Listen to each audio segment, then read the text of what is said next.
ఇంకో పక్కన మీరు ఒక విషయం గుర్తుపెట్టుకోవాలి. తెలుగు జాతికి ఒక గౌరవం తెచ్చిన వ్యక్తి ఎన్టీ రామారావు గారు.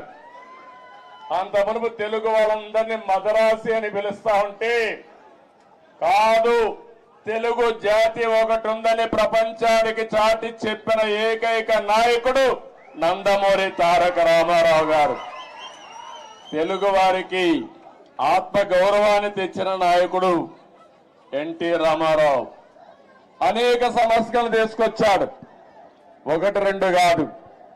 ఒకప్పుడు తెలంగాణలో అయితే కరణం మున్సబులు పటేల్ పట్వారి విధానం భయంకరంగా ఉంటే రద్దు చేసిన తర్వాత ఈ ప్రాంత ప్రజానీకం మాకు స్వాతంత్రం వచ్చిందని పండగ చేసుకున్న సందర్భం అది.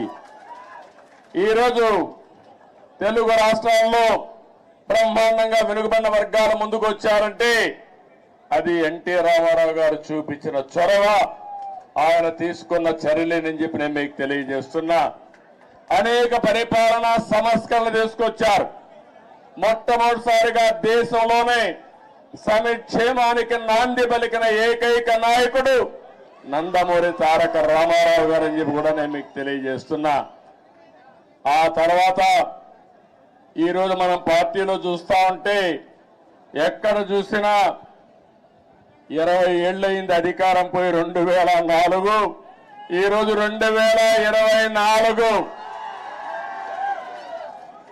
అధికారం పోయిందే గాని మీలో పట్టుదల తగ్గలేదని చెప్పి నేను మీకు తెలియజేస్తున్నా. రోజు రోజుకు అభిమానం పెరుగుతా ఉంది.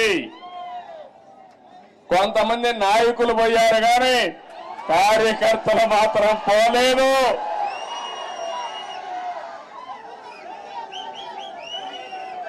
తెలుగు జాతి ఉన్నంత వరకు తెలుగుదేశం పార్టీ జెండా రెపరెపలాడుతుంది. ఇది ఎవ్వరు కూడా తుడిచి పెట్టలేరు.